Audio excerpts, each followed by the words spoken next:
सपनवा हो माई बैठल अंगनवा रतिया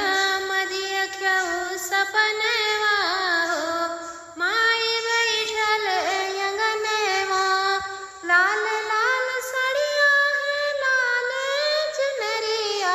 लाल लाल सड़िया है लाल चुनरिया लाल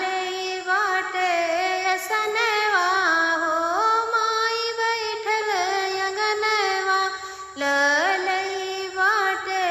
असनवा हो माई बैठल अंगनवा रतिया मदिया क्यों सपनवा हो।